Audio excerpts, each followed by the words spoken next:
1953, York, England. A blood-curdling scream is heard from the stairwell, followed by a quickly growing sound of pounding footsteps.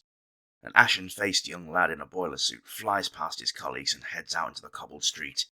When his workmates caught up with him, he made no sense. He was a twitchy, gibbering wreck, and just wanted to go home. What the hell had he seen to have given him such a fright? Today, Descent into Darkness examines the paranormal in The Roman Ghosts of York.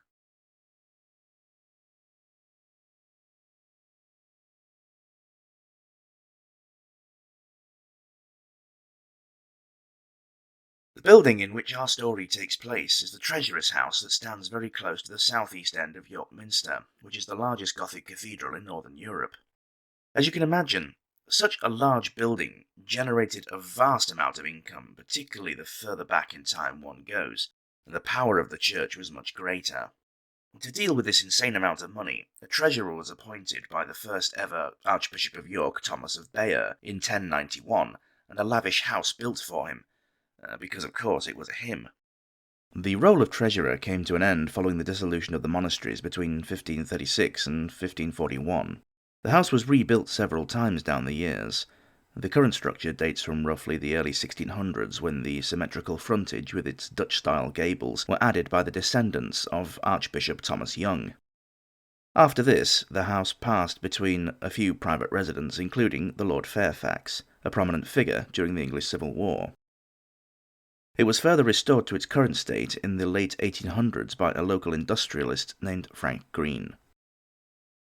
There had always been a church on this site since the year 627 AD, which was a simple wooden structure hastily built for the coronation of King Edwin, King of Northumbria. The current York Minster was built between 1230 and 1472. However, even before this, in 71 AD, there was of course the Romans. And what have the Romans ever done for us? Partially standing on the site of York Minster was the headquarters building, called the Principia, of the Roman fortress of Eboracum, founded by the 9th Hispana Legion, the same one that would completely vanish without a trace just over a century later. The fort covered an area of around 30 football pitches. It had 4 major roads leading from it. The one that we're concerned with today is the Via Decumana, which leads away to the northeast, toward Malton. It ran directly up to the Principia, right past the grounds of where the Treasurer's House would stand 1,000 years later.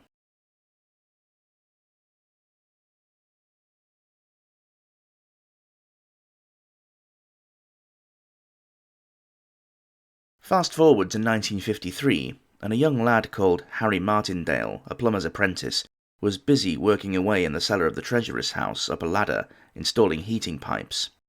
He had been hard at work for some time and was making good progress. All of a sudden, Harry claimed to have heard a number of strange noises, like the sound of horns being blown. There was no way it was coming from the house or the street above. It sounded far too clear and too close for that. As the noises continued, Harry looked behind him from the ladder, and it was there that he saw a sight that terrified him to the core. He had seen a man dressed as a Roman centurion, complete with plumed helmet and armour, appear from the wall behind him and walk across the small cellar, disappearing through the opposite wall. This was followed by a horse and cart that did the same, and then behind that, around 18 to 20 soldiers walking 2 abreast as they crossed the room. The young lad stood frozen in place, jaw wide open and colour totally drained from his face. At some point, Harry had lost his balance and had fallen off the ladder, and scrabbling around in terror, had crawled to the corner of the room and curled up in a mortified, quivering ball. He described the soldiers as looking distinctly scruffy in appearance. They wore plain-looking green tunics, carrying round wooden shields. The distinctive aspect of the apparitions was that they appeared to be walking on their knees. However, when the soldiers reached a section of the floor that had been dug out, onto which Harry had placed his ladder, he could see the phantom's feet. He saw that they were wearing open-toed leather sandals with thin straps that crisscrossed all the way up to just below the knees. Finally, as the last of the pairs of soldiers had disappeared through the wall, and the sound of the horns slowly fading as off into the distance, after a short while, Harry snapped out of his paralysed state, scrambled to his feet, pounding up the stairs back up to ground level, gutturally screaming all the way. He could not be coaxed to return to work. It took him 2 weeks until he felt able to return, and definitely not at the treasurer's house.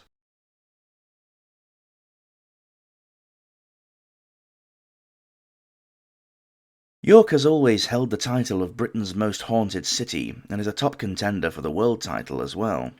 And today's story is by far the most famous of those tales. When Harry first told his story, the experts completely rubbished the claim. Pretty much everyone was convinced that the Roman 9th Hispana Legion did not wear the sort of uniforms that young Harry had described. It must be complete hogwash, right? Well, no, actually. It turns out that a while after the 9th had founded York, they had been sent elsewhere, and had been replaced by the 6th Auxiliary Legion, and they did wear green tunics and carry round shields. This fact was discovered quite a while after Harry had first related his tale, during archaeological digs elsewhere in the city. The experts did not know this until this point. So how could a still wet behind the ears plumber's apprentice? Make of that what you will, but this is the part of the story that the skeptics cannot seem to square. In the modern day, the Treasurer's House is a Grade 1 listed building and is administered by the National Trust, forever preserving its history for many generations to come. They have a lovely little cafe inside, and very occasionally they will run tours of the cellars, and have been known to allow midnight vigils to be held down there. It is definitely something that appeals to me. After all, why the hell not? The cellar has been fully dug out to reveal the old Roman road underneath that Harry allegedly saw the soldiers walking on. Harry Martindale decided not to pursue a career in plumbing, and instead joined the RAF. After he had finished his service, he then went on to join North Yorkshire Police, where he became friends and colleagues with my family.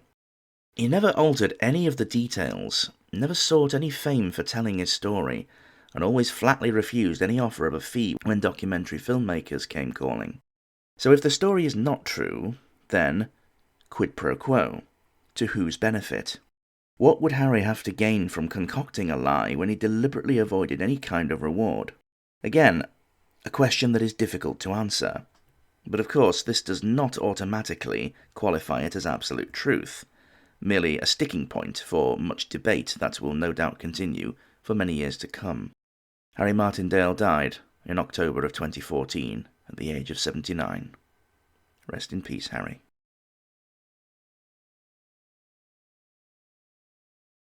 Thank you for watching this video. I hope you found it informative and entertaining. If you did, please consider liking and subscribing, and sharing the video far and wide. It only takes a hot second, and I will love you forever. Let me know in the comments what you think of this case. Do you believe in ghosts or not? Either way, I'd still like to hear from you.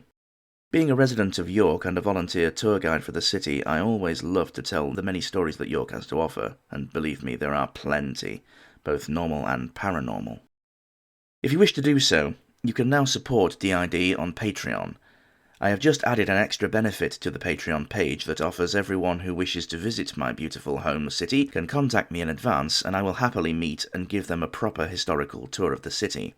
We will take in all of the major sites, including, but not limited to, a walk on the famous historic city walls, the Shambles, the King's Manor, the Museum Gardens, with St Mary's Abbey, the Minster, and of course, the Treasurer's House, along with a good number of personal anecdotes, both serious and hilarious.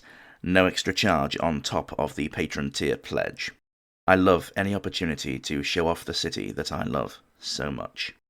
Follow us on Facebook and Twitter to make sure you're kept updated with everything I'm doing. In the meantime, take care of yourselves, and I will see you on our next descent into darkness.